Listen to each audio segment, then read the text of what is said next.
Nous sommes toujours au Salon des Entrepreneurs de Paris, édition 2015, et nous allons parler franchise avec Patrice Matagne, président de Réseau Agency. Bonjour. Bonjour. Alors, est-ce que vous pouvez nous expliquer en quelques mots le principe de Réseau Agency? Réseau Agency est une agence spécialisée dans les franchises et réseaux. J'ai pour ma part 25 ans de présence au sein des réseaux, mes associés plus de 10 ans, et notre spécialité est la communication, l'accompagnement des franchises sur tous les plans, animation, gestion des crises et autres. Quelles sont les étapes pour lancer un réseau en franchise? Vous qui avez 25 ans d'expérience. Merci, ça me vieillit quelque peu, mais merci. En réalité, les étapes, il y a celles auxquelles on pense toujours, qui sont les étapes liées à la réglementation et au cadre juridique. Alors on pense à la loi Doubin, on pense au code de déontologie européen, on pense au règlement d'exemption européen. Il faut respecter bien sûr cette réglementation. Au-delà de ça, je dirais que le franchiseur doit développer chez les membres de son réseau un sentiment d'appartenance positive. Chez Réseau Agency, on appelle ça le SAP. Et en quoi consiste-t-il ? Eh bien, justement, à tout ce qui fera la fidélité du futur franchisé et du franchisé lui-même, donc des valeurs essentiellement humaines aussi, et pas seulement techniques ou monétaires, financières. Autrement dit, le franchiseur doit amener à son futur franchisé un modèle économique qui marche, il doit aussi lui apporter des valeurs et un sentiment d'appartenance. Quelles sont les principales difficultés que rencontre généralement un franchiseur ? Même chose que... Je parle bien entendu avec ses franchisés. Bien sûr. Souvent, un problème de communication. Autrement dit, le franchiseur, et c'est aussi notre spécialité, pense toujours à communiquer en extérieur. Publicité, je cherche des candidats, je vante mon produit ou mes services, mon savoir-faire, important en franchise aussi. Et souvent, il oublie de communiquer auprès des membres de son réseau, en interne, autrement dit. Et pourtant, c'est très important aussi. Ça fait partie des points que les franchiseurs, beaucoup de franchiseurs oublient. Ces difficultés, comment est-ce qu'il peut les surmonter?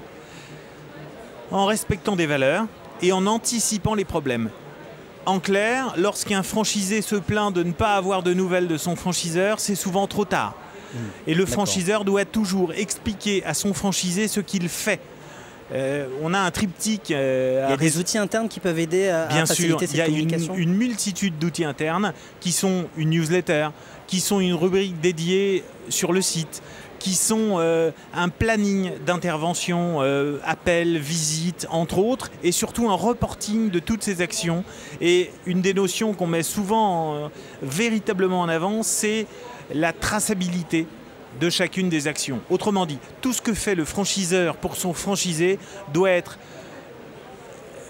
confirmé par un écrit et puis doit être aussi tracé, et on doit pouvoir dire au franchisé qu'il oublie souvent à son corps défendant, et c'est pas de sa faute, qui oublie tout ce qu'on a fait pour lui. Voilà. Donc il faut pouvoir dire au franchisé: je t'ai visité à telle date. C'est un des grands principes qu'on défend. Puisque ce qui menace beaucoup le franchiseur, c'est l'obsolescence de son système. Et paradoxalement, les franchisés qui marchent le mieux sont les premiers à sortir parfois. Est-ce qu'il y a besoin parfois d'avoir un intervenant extérieur pour essayer de résoudre les conflits? Alors évidemment, je ne peux vous dire que du bien des intervenants extérieurs, puisque Réseau Agency en fait partie. Donc bien sûr, un intervenant extérieur est important, parce qu'il est objectif, parce qu'il est un observateur, et on réalise beaucoup d'audits pour les réseaux, parce qu'il est un observateur neutre qui peut interroger à la fois les franchisés, les franchiseurs, les membres de son équipe, et faire un bilan justement de ce qui est bien fait ou de ce qui est moins bien fait. Et quand ça ne va pas du tout et qu'on doit parler rupture de contrat avant terme, qu'est-ce qu'on peut faire? Qu'est-ce qu'il faut penser? Alors on est toujours partisan de l'anticipation, parce qu'une rupture ne se fait pas en 48 heures.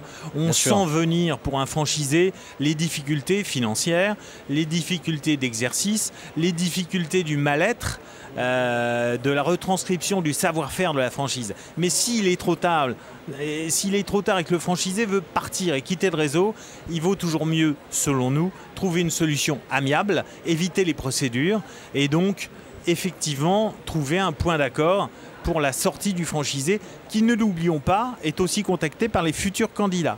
Merci à vous, Patrice Matagne. Je le rappelle, vous êtes président de Réseau Agency. Merci à vous de nous avoir éclairé sur ces problématiques propres à la franchise. Nous sommes bien entendu au Salon des Entrepreneurs de Paris, édition 2015. À bientôt. C'est moi qui vous remercie. À bientôt.